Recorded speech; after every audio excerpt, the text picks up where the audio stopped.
అనుకున్నాను అనమాట. ఇంకా ప్రేయర్ చేసుకున్న బాధపడ్డా, నాన్న వాళ్ళు వచ్చారు, అన్నయ్య వచ్చి మీరందరూ ప్రేయర్ చేశారు, ఏం పర్వాలేదమ్మా, ఏది పెట్టినా దేవుడు మన మంచిగా చేస్తాడు, ఇది నీకు ఇలా జరిగిందంటే ఇంకా ఎక్కువ జరిగేది తప్పించాడేమో దేవుడు, అంటే ఏదైనా మన మంచిగా అనుకో. ఇంకా బాబాయ్ వాళ్ళు ఏం చెప్పారంటే, ఇప్పుడు నీకు బాధ పెట్టాడు సంవత్సరం స్టార్టింగ్లో జనవరి 1st రోజే జరిగింది, ఈ బాధ ఈ ఫస్ట్ రోజే ఉంటుంది, తర్వాత ఈ సంవత్సరం అంతా నీకు మేలుతో సంతోషంతో నింపుతాడేమో దేవుడు యేసయ్య, కాబట్టి నువ్వేం బాధపడకన్నారు. ఇంకా అదే ప్రేయర్ చేసుకున్నాను. మనకు కూడా దేవుడు ఏంటంటే నా మంచికి అనుకున్నట్టు ఇంకా ఎక్కువ ఆయన ఆరాధించడానికి, ఆయన పాటలు వినడానికి, ఆయన వాక్యం చదువుకోవడానికి, అలాగే నేను పాట రాయడానికి కూడా దేవుడు నాకు ధన్యతలు ఇచ్చాడు.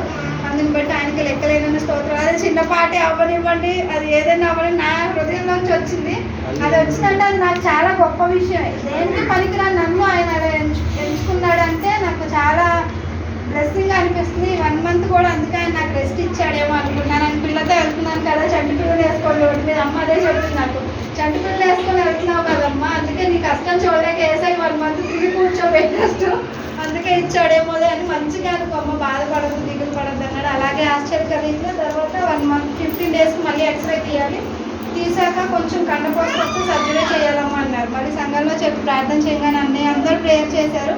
ఎక్స్రే తీసాక కట్టుకుందామా, ఏం టెన్షన్ లేదు, మంచిగానే ఉందన్నారు. దేవుడి దైవాలు 1 month అక్కడ రెస్ట్ తీసుకొని వచ్చాను. ఫస్ట్ ఆదివారం చర్చిలో ఇలా సాక్ష్యం చెప్పడానికి నన్ను నిలబెట్టాడు, ఏ కట్టు లేకుండా.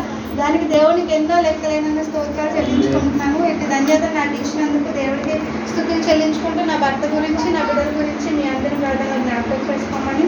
చాలా శోధన గుండా అయితే వెళ్తున్నాము, ఒకదాని తర్వాత ఒకటి, దెబ్బ మీద దెబ్బ, శోధన మీద శోధన, శ్రమ మీద శ్రమ వస్తూనే ఉన్నాయి.